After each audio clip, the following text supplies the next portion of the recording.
नमस्कार 24 बहुजन न्यूज में आप सबका स्वागत है। रुक करते हैं आज की खबरों की ओर।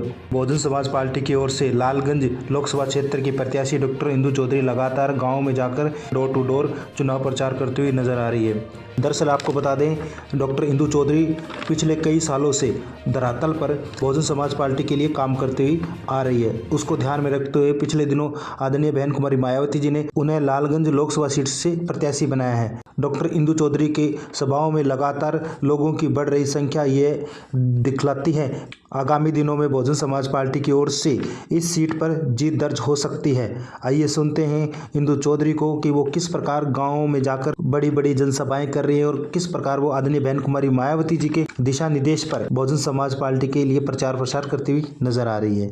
तो वीडियो पसंद आए तो वीडियो को लाइक करें, कमेंट करें और शेयर करें और हमारे चैनल को सब्सक्राइब करें। नहीं कर पा रहे हैं। पहले वाली ही इंदु चौधरी हैं जो आपके गांव में यहाँ पे आती थी, आराम से बोलती बतियाती थी, वही वाली हूँ।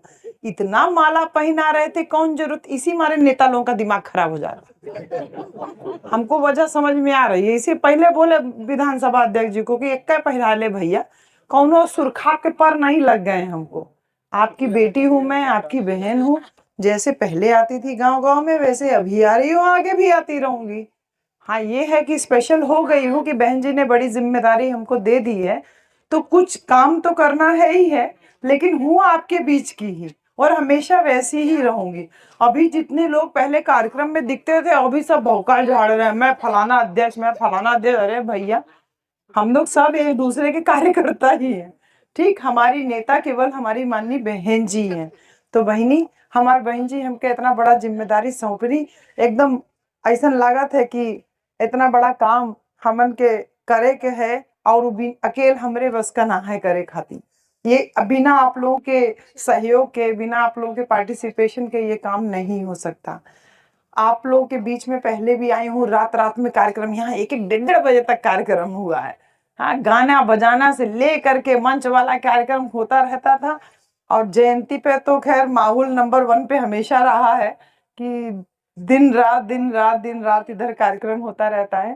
तो बहन जी बीएचयू में प्रोफेसर थे, नौकरी कर रहे थे, तनख्वाह पा रहे थे, लेकिन कभी उस तनख्वाह को अपने लिए नहीं रखे। जो भी था अपने लोगों के बीच में चलने और घूमने के लिए, लोगों को जागरूक करने में ही लगाए रहे। बहन जी से मुलाकात हुई और ऐसा संजोग बना कि बहन जी ने कहा कि आप लोकसभा लड़ जाइए लालगंज। तो अब हम हाथ जोड़ लिए बहन जी, क्योंकि उनको ना कहने का तो साहस हम में से किसी के पास नहीं है। हमने कहा जो आपका आदेश होगा बहन जी, उसका पालन होगा। उन्होंने कहा कि हम चाह रहे हैं कि आपके जैसा महिला प्रत्याशी जो है वो क्षेत्र में जाए, फील्ड में जाए। काफी लंबे समय से आप काम कर रही हैं। तो एक चीज मुझे बहन जी से मिल करके कंफर्म हुई कि यहाँ जितने भी लोग हैं जो काम कर रहे हैं, बहन जी की नजर सबके ऊपर है। क्योंकि इस आईटी के दौर में, सूचना प्रौद्योगिकी के दौर में, कोई भी चीज छुपी नहीं रह सकती बहन जी। लड़का लोग चोरी से बतियावे नहीं ना, लड़की लोगन से, या लड़की लोग चोरी से लड़का लोगन से बतिया, सोचे ने कुछ पता ना चले। आज के दौर में सब कुछ सबको पता रहता है। मोबाइल में रिकॉर्डिंग वाला सिस्टम है, यूट्यूब है, फेसबुक है, इतना सारा सोशल मीडिया है कि आप कोई भी काम करके अगर उस पर डालते हैं तो वो पूरा संदेश पूरी दुनिया तक पहुंच रहा है। इसलिए ईमानदारी से अपने काम को अंजाम दीजिए बहन। हम लगातार आपके बीच में जा रहे थे, तो हमने पहले भी आपसे कहा था कि हमको राजनीति करने का, हमको नेता बनने का कभी भी शौक नहीं रहा, आज भी नहीं है। इसीलिए माला वाला से थोड़ा दिक्कत होने लगता है भैया। जय भीम कर लीजिए, अभिवादन कर लीजिए, पर्चे दे लीजिए, फोटो खिंचा लीजिए, ये माला पहराव जरूरी बका। तो नेता तो हम पहले भी नहीं थे, आज भी कार्यकर्ता हैं, आगे भी रहेंगे।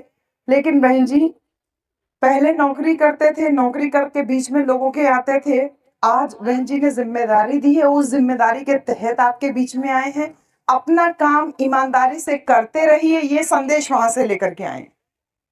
हर एक व्यक्ति ये सोचे कि अरे मैं कुछ भी करूंगा यहाँ नीचे तो वहां खबर नहीं होगी, ऐसा नहीं है। हर एक व्यक्ति की खबर हमारी बहन जी रखती हैं, और इसीलिए बहन जी के दिल में आप सभी लोगों के लिए, हम सभी लोगों के लिए अपार स्नेह है, बहुत सारा प्यार है, बहुत सारा दर्द भी है। दर्द भी है बहन जी कि हमारे पास लड़का बच्चा है, हमारे पास पति है, आदमी है, घर दुआर है, सब लोग है, नात वात रिश्तेदार है, उनके पास तो कोई नहीं है। अकेली है ना? किसके लिए अकेली रही? आपके और हमारे लिए ना। वो दर्द हमने बहन जी की आँखों में देखा जब उन्होंने कहा कि हम इतना मेहनत से यहाँ तक आए। बहन जी ने अपने संघर्षों को बहुत अच्छे से बयान किया बहन जी। बताएं कि कैसे-कैसे पैदल-पैदल चलते थे। फिर जैसे-तैसे मान्यवर साहब ने 2 गाड़ी का इंतज़ाम किया, एक अपने लिए और एक हमारे लिए। वो 2 गाड़ी लेकर के हम लोग वहाँ बिजनौर वाली लोकसभा में प्रचार करते थे। 2000 वोट से पहला चुनाव बहन जी हारी, नहीं तो पहले ही चुनाव में बहन जी संसद पहुंच जाती। बहन जी ने एक बात कही, कहा कि अगर मेरे पास 2 गाड़ी और होती तो हम पहला चुनाव जीत जाते।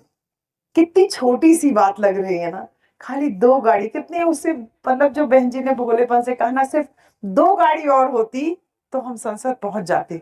आज हमारे समाज के पास में हजारों की संख्या में गाड़ी है। एक एक आदमी के पास 2-2 3-3 गाड़ी है। मोटरसाइकिल का तो कोई हिसाब ही नहीं है। साइकिल पे तो लड़के बच्चे कम ही चलना पसंद करते हैं, जो बूढ़ पुरनिया हो गया वही साइकिल लेके आजकल सड़क पे दिखाई देते हैं।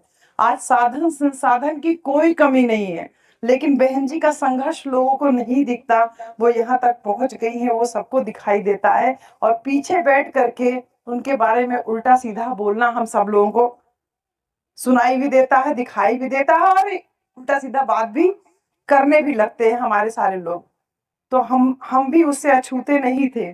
हम भी अछूते नहीं थे, हमारे भी दिमाग में बहुत सारी भ्रांति थी, लेकिन हम बहन जी से मिल करके एकदम साफ हो गए, क्योंकि बहन जी एकदम 24 कैरेट गोल्ड है बहन जी, एकदम प्योर, जिसको कहते हैं ना 24 कैरेट गोल्ड है बहन जी। एकदम वो हीरा जो खाली अपनी चमक से समाज को जागृत कर रहा है, समाज को जगमग कर रहा है, और जिसने अपने लिए कुछ भी नहीं रखा बहन जी। बहन जी ने बुला के जिम्मेदारी दी, बिना कोई लेन देन की बात किए हुए, बल्कि मेरे सामने उन्होंने बोला कि ये कोऑर्डिनेटर लोगों ने आपसे कुछ पैसा ऐसा तो नहीं मांगा। आप बताइए, मेरे सामने अगर बहन जी ये पूछेंगी तो मेरे मेरे दिल पे वो सारी बातें तो खत्म हो जाती है ना, जो हम बाहर समाज में सुनते रहते थे।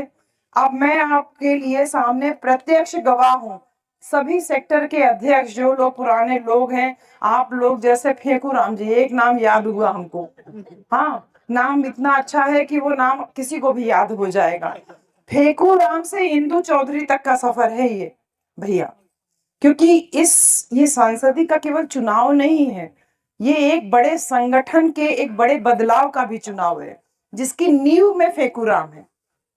हम लोग तो टहनियां हैं, पत्ते हैं, फूल हैं, उसकी जड़ में फेकूराम जी, रतनलाल जी, तमाम नाम आप लोग ले रहे थे, अपना अपना नाम बता रहे थे। सबका नाम तो मैं नहीं ले सकती, लेकिन एक नाम बड़ा यूनिक सा है, इसलिए उस नाम को जरूर दे दे रही हूँ। हाँ, तो उसकी जड़ में आप लोगों का संघर्ष है, और वो संघर्ष हमने बहन जी की आंखों में देखा। इसलिए मेरे प्यारे भाइयों, सभी लोग इस बात को ध्यान रखिए कि जो लोग भी उल्टी सीधी बातें बाहर समाज में करते हैं, आप मेरा नाम लेके उनसे लड़ झगड़ सकते हैं कि हम तो काम कर रहे थे ना।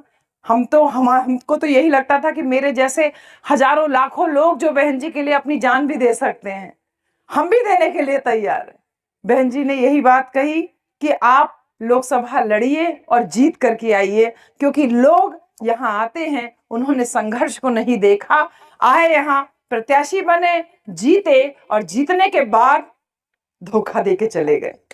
आप बताइए, धोखा दे के चले गए, तो ये बातें दिल में चुभती है ना, कि ये कष्ट है बहन जी। हम लोगों के पास घर परिवार है, पति है, हाँ, सब लोग हैं, माता पिता है। उनके पास तो ना माता पिता है, ना कोई पति है, जो भी है घर परिवार के बाकी लोग हैं, लेकिन जो बात हम अपने पिता से कह सकते हैं, अपने पति से कह सकते हैं, वो बात क्या हम किसी और से कह सकते हैं? अपना दुख नहीं कह सकते। तो जब उन्होंने ये बात कही कि आप लोकसभा जाइए, जीत के आइए, तो मेरे दिल में, मेरी आंखों ने उनके उस दर्द को देखा कि किस तरीके से उनके अपने समाज के किसी व्यक्ति ने अगर उनको चीट किया, तो वो ये चाहती हैं कि आप जाकर के विजयी होकर के आइए, कि नेता गद्दार हो सकता है लेकिन जनता गद्दार नहीं हो सकता है बहन जी। वो विश्वास हम बहन जी की आंखों में देखे भैया। हम आधा से ज्यादा टाइम तो उनके सामने रोते ही रहे। 1.5 से 2 घंटा के बीच में हमारी उनसे बात हुई। हम आधे से ज्यादा टाइम बहन जी, हमारा आंसू नहीं रुक रहा था कि हमारी बहन जी बोल रही। पहले तो हम यही कहें बहन जी, हमको तो यकीन ही नहीं हो रहा है कि हमारे सामने हमारी जो साक्षात देवी है, जो साक्षात महापुरुष है जिंदा, हम उसको देख पा रहे हैं, क्योंकि इनको हमने नहीं देखा। लेकिन उनको तो हम देख रहे हैं ना। और हर महापुरुष का ये इतिहास रहा है कि बहुजन समाज अपने महापुरुष को जीते जी नहीं जान पाया है, उसके जाने के बाद ही उसको समझ पाया है। लेकिन मैं गवाह हूं इस बात की कि उस साक्षात महापुरुष को मैं देख करके आई हूँ, उसके संघर्षों को महसूस करके आई हूँ। क्योंकि 1-1.5 घंटे में जो जो बातें यहाँ तक पहुंची है ना, वो कनेक्शन में आप लोगों से कनेक्ट करने के लिए ये लालगंज लोकसभा से आई हूँ बहन जी, भाई लोग। तो इस बात को बहन जी ध्यान रखिए कि जो धोखा नेता लोगों ने उनको दिया, उस धोखे का मलहम लालगंज लोकसभा सीट अगर जीत करके हम तोहफे के रूप में बहन जी को दे दें, तो इस लालगंज सीट पे एक बहुत बड़ा जो है, एक बहुत बड़ा काम बहन जी के लिए हो पाएगा। शायद आपको भैया लालगंज, आपको शायद नहीं पता, इसी लालगंज से हमने 2012 में या 13 में पहला कैडर कैंप किया था यहाँ पवनी कला में, लालगंज में पवनी कला गांव में एक इंटर कॉलेज के टीचर थे, उन्होंने अपने गांव में पहली बार कार्यक्रम लिया था। तब वही बीएचयू में मुझे 4-5 साल नौकरी करते हुए हुआ था। हमको नहीं पता था कि क्या बोलना है क्या नहीं बोलना है, लेकिन क्योंकि बीएचयू में ताला तोड़ा जा चुका था, एक रात सड़क पे बिता चुके थे, जातिवादी जो मानसिकता के लोग थे, उनका जो डिस्क्रिमिनेशन था, जो भेदभाव था, उसको हम फेस कर ही रहे थे। तो वो सब कुछ झेले थे बीएचयू में।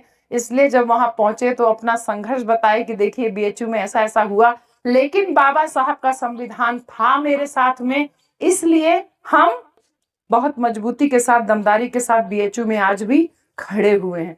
तो वो पहली छोटी छोटी बातें जो गांव में लोगों के बीच में की, तो 2012 से आज 2024 है, ये भी लालगंज है, वो भी लालगंज ही था। तो सामाजिक पारी की शुरुआत भी लालगंज से किए और राजनीतिक पारी की शुरुआत भी आप सबके सहयोग से यही लालगंज से कर रहे हैं। बहन जी, एक बड़ा तोहफा होगा अगर हम ये लालगंज सीट उनको, बहन जी को, उनकी झोली में डालते हैं जीतने के बाद। तो बहन जी ने तमाम बातें कही कि आप लोग के, हम लोगों के भी दिमाग में वो सारी बातें रहती थी कि ये जो रुपए पैसे की तमाम तरीके की बातें होती हैं। आज स्टेट बैंक जो कि भारत का सबसे बड़ा बैंक है, उसने अपनी लिस्ट जारी की है बहन जी कि किसके खाते में कितना पैसा पहुंचा। तो ये पता चल रहा है कि जो वर्तमान सरकार है उसके खाते में ये जो अंबानी अडानी जैसे जो बड़े बड़े पूंजीपति लोग हैं, उनके खाते से हमारी वर्तमान जो सरकार है, उसकी जो पार्टी है, उनको झुआ झुआ भर के बहन जी लाखों करोड़ रुपया जो है उनके खाते में इलेक्टोरल बॉन्ड के नाम पे आया। इलेक्टोरल बॉन्ड का मतलब होता है बहन जी चुनावी पत्र। चुनावी पत्र सरकार ने अपनी सेफ्टी के लिए बनाया था, अपनी सुरक्षा के लिए बनाया था कि इलेक्टोरल बॉन्ड के माध्यम से पूंजीपतियों से चंदा ले लो। तो जब चंदा लेंगे आप, तो उनकी बात भी तो माननी पड़ेगी। तो बहन जी ने ये बात कही कि देखिए हमने कभी भी किसी भी चुनावी चंदा किसी भी ऐसे पूंजीपति से नहीं लिया। ये शब्द हैं बहन जी के, बहन जी ने ये एकदम लिटरल ये वर्ड थे, शब्द थे जो उन्होंने कहा कि अगर किसी का सहारा लेंगे तो उसका इशारा भी मानना पड़ेगा। ये बहन जी के शब्द थे। इतना कह के बहन जी ने अपनी बहुत सारी बातों को व्यक्त कर दिया कि अगर केहू से बहिनी 2000 रुपया लेव तो केहू कही कि चला कटिया करा तो बतिया माने पड़ी ना कि 2000 रुपया चुकता करे लायक कहिया हो, चला यही मारे वही बहाने जौन ये कि चुकता हो जाए।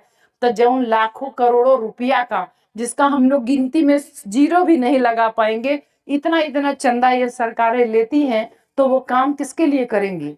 जिनसे लेती है उन्हीं के लिए करेंगी। हमारी बहन जी ने कभी किसी से 1 रुपया चंदा नहीं लिया और हमारी बहन जी हमेशा जनता के द्वारा जो भी सहयोग पहुंचता है उसी से इतना बड़ा राष्ट्रीय लेवल का संगठन चला रही हैं। आप सब लोगों से मैं बहन जी की बात कर रही हूँ कि हमारा जो संगठन है बहुजन समाज पार्टी पूरे देश में इकलौती ऐसी पार्टी है जिसने किसी पूंजीपति से 1 भी रुपया चंदा नहीं लिया। आप लोगों को कहीं पे भी पैसा देने की जरूरत नहीं है, कहीं पे भी पैसा बहन जी चढ़ाने की भी जरूरत नहीं है। अगर आप लोगों को अपना सहयोग देना है तो अपने उस मान्यवर कांशीराम साहब के द्वारा बनाए हुए उस राजनीतिक संगठन को तन मन धन से पूरी तरीके से सहयोग कीजिए, जिससे कि हम अपनी बहन जी को और आगे तक देख पाए।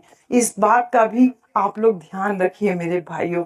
10 रुपए 20 रुपए की जो मेंबरशिप स्लिप होती है ना, वो बहुत मायने रखती है। बहन जी ने ये बात कहा कि चुनाव लड़ने के लिए, राजनीति करने के लिए, इतनी बड़ी देश के लेवल की पार्टी है, उसको चलाने के लिए पैसा का जरूरत तो होबे करी ना बहन जी, चाहिए ना। हमन 4-5 ठो लड़का बच्चा हुए ने, वही के मारे एकदम जीव उबियाई जाला, कैसे एके पढ़ाई, कैसे बियाह शादी होए। अब जे पूरा देश के लड़का बच्चा के अपन लड़का बच्चा मन ले है, उनके ऊपर कितना बड़ा जिम्मेदारी है ना। तो बहन जी कहती है कि हम लोग सब मैनेज करते हैं, किसी किसी तरीके से सब काम होता रहता है। तो बहन जी ये सारी बातें जब वहां से हम कह के बात करके जब वहां से हटे, तो हमने कहा बहन जी जीवन में एक इच्छा है कि हम आपका पाँव छूना चाहते हैं। तो बहन जी हंसने लगी, और हम जब उनका पाँव छूने आए तो जैसे मैडम बैठी हैं ऐसे ही है, हम ऐसे ऐसे आए और जैसे बहन जी के लिए झुके, उन्होंने ऐसे हाथ लगा लिया टेबल पे कि बेटा बचना, कहीं सर चोट ना लग जाए। अब आप बताइए, इतनी बड़ी राजनेता है, वो इतना छोटी सी बात का ख्याल रखी कि ऐसे हम लोग 4 लोग गए थे, हम गए थे, हमारे पति गए थे, हमारी छोटी बहन और बहनोई गए थे। हम चारों लोग जब बारी बारी से पैर छूने के लिए झुके, तो उन्होंने हर बार टेबल पे ऐसे हाथ लगा लिया। हमारी आंखों से इतना आंसू निकला कि इतना प्यार, इतनी ममता तो किसी माँ के ही दिल में हो सकती है। हम कहते जरूर उनको बहन जी हैं, लेकिन वो हमारी माँ से भी बढ़ करके वो हमारे लिए। तो बहन जी ने जब कहा कि संभाल करके, तो ये लगा कि इतना स्नेह कर रही, इतना प्यार कर रही हैं, और कहे कि जाके जीत करके आइएगा। जब दूसरी बार उन्होंने कहा कि जीत करके आइएगा, तो हम उनका दर्द महसूस किए कि हमको जीत करके ही यहाँ से आना है। हमको ये बात वहाँ पे जो है बहन जी को तोहफे के रूप में ये लालगंज सीट को देना है। और साथ ही साथ वो दर्द भी महसूस किए कि क्यों गद्दार हम हो जा रहे हैं, क्यों नहीं हम गांव गांव का जो कैडर पहले चलता था, क्यों नहीं हम उसके माध्यम से लोगों से कनेक्ट कर पा रहे हैं। वो सारी बातें होती रही वार्तालाप में, और जब विदा लिए तो यही कहे बहन जी कि आज यहाँ खड़े हैं और जिंदगी भर इसी यहीं पे ही खड़े रह जाएंगे। आपका आदेश होगा तो कभी हम करवट भी नहीं ऐसे बदलेंगे। दर से दर बदर हो जाना तो बहुत दूर की बात है, मर जाएंगे आपके यही चौखट पे। जान भी चली जाए तो भी कोई बात नहीं, लेकिन अपना पूरा सर्वस्व जो है न्यौछावर कर देंगे, केवल आपका ये जो है आशीर्वाद बना रहे। बहन जी जब वो मुस्कुराई, फोटो खिंचाई, कहे बहन जी एक इच्छा और है कि आपके साथ फोटो हो जाए। तो कहने अच्छा आओ आओ खिंचा लो, तुम लोग बाद में लगाने उगाने के लिए चाहिए होता है। इतना निर्मल भाव से बहन जी बात कर रही थी कि हमको ये लगा कि हमारे देश के हर एक व्यक्ति को एक बार बहन जी से जरूर मिलना चाहिए। हम सब लोगों को एक बार जरूर मिलना चाहिए। बोले आओ आओ आओ, इतने प्यार से स्नेह से पहले कंधे पे हाथ रखी, फिर सर पे हाथ रखी, और कहीं कि जाइए और जा करके जीत करके आइए। तो भैया हम आज आपसे कोई वैसा चुनावी वादा नहीं कर रहे हैं, लेकिन अपनी नेता का संदेश ले करके आपके बीच में आए हैं कि हमारी नेता अगर मजबूत होगी बहन जी, तो हम लोग भी मजबूत होंगे। सरकार ने इतना पैसा लिया पूंजीपतियों से, और फिर इधर गांव देहात में आप लोगों के बीच में 5-5 किलो राशन आपके खाते में, आपके घरों में पहुंच रहा है। 60 किलो राशन सालाना, और 6,000 रुपया आप लोगों को सुरती तंबाकू भर का भी आ रहा है खाते में, है बहन जी। 6,000 रुपया और 60 किलो राशन के बदले में सरकार आपसे कह रही है कि वोट दीजिए। और तमाम हमारे लोग भी भूले भटके हो गए, बरगला दिए गए, वो कह रहे हैं चला कुछ तो मिलत है, तन की खाए के तो मिलत है। अरे मेरे भाई, जे ई कहत है कि हमके खाए के तो मिलत है, तो तन की बुद्धि लगा के सोचिया कि 5 किलो राशन यानी 60 किलो राशन के बदले में अरहर के दाल हमारे घर में से खाने में से गायब हो गई। काहे के 180 रुपया 190 रुपया किलो चल। हाँ, 60 किलो राशन के बदले में 200 रुपया किलो अरहर का दाल खरीदने के लिए हम मजबूर हैं। हाँ, और दूसरी तरफ जो 50-60 रुपया किलो सरसों का तेल मिलता था, वो सरसों का तेल भी आज करीब 200 रुपया लीटर पहुंच गया। 160, 170, 180। 60 किलो राशन की कीमत क्या है? 200 रुपया किलो अरहर की दाल, 60 किलो राशन की कीमत क्या है, 200 रुपया लीटर सरसों का तेल, 100 रुपया लीटर पेट्रोल है बहन जी। और जो आप लोगों के गांव गांव में अब तो बिजली का कनेक्शन पहुंच गया है, वो बिजली के कनेक्शन का बिल कितना तेजी से भाग रहा है। गांव गांव में हम लोग पहुंच रहे हैं, लोग कह रहे हैं बहनी हमरे घर खाली दुइये बल्ब जलाला, हमार बिल आए 1 लाख रुपया, क्यों कहते हमारा 25,000 रुपया, क्यों कहते हमारा 10,000 रुपया। अब बताओ 60 किलो राशन की कीमत बिजली का बिल है। हाँ, जेकर घर खाली 2 बल्ब जलत है तो इतना पैसा कैसे लेके आई। जाने किस तरीके से आधार से जोड़ करके आपके बिजली के कनेक्शन को इतना महंगा कर दिया गया। आम आदमी खाने खाने के लिए मोहताज है। हम खुद जब अरहर का दाल खरीदने जाते हैं, दुकानदार जिसके यहाँ से लेते हैं वो भी महिला है, वो हमसे कहे भैया आज का क्या रेट है, बोलेगी 190। हम कहे अरे बाप रे बाप, तब 1 किलो दो, 1 ही किलो दो। तो कह रही अरे मैडम जी अगर आप ऐसे 1 किलो खरीदिए तो हमन का करब। हम कहे भैया तोरे और हमें ढेर फर्क ना बा, ठीक है। ये बात अलग है कि हम नौकरी करत हई, लेकिन हम 1 किलो खरीद रहे हैं, नौकरी कर रहे हैं, और जो नौकरी नहीं कर रहा है वो पौवा भर खरीद के लेके जा रहा है। फर्क सिर्फ इतना है, लेकिन दाल महंगी हमारे लिए भी है। तो ये सारा जो भ्रम फैलाया जा रहा है चारों तरफ कि हाई देते हैं, आबादी का मकान देते हैं, शौचालय देते हैं, ये देते हैं, वो देते हैं, तो ये बात जानला कि हम सरकारी नौकरी में हैं, बीएचयू में हम प्रोफेसर हैं, नौकरी में जो हमारे तनख्वाह मिलती है उस तनख्वाह में से हमको टैक्स देना पड़ता है। उस टैक्स के पैसे से ये सारी सरकारी योजनाएं गांव देहात में चल रही है। मेरे सभी सम्मानित सेक्टर अध्यक्षों, आप सबकी ये जिम्मेदारी है कि जो भी गांव आपके 8-10 गांव एक सेक्टर में जो हैं, उन तक ये बातें जरूर पहुंचाइए कि ये सरकारी योजना का लाभ कोई भी सरकार रहे उसमें चलता रहता है।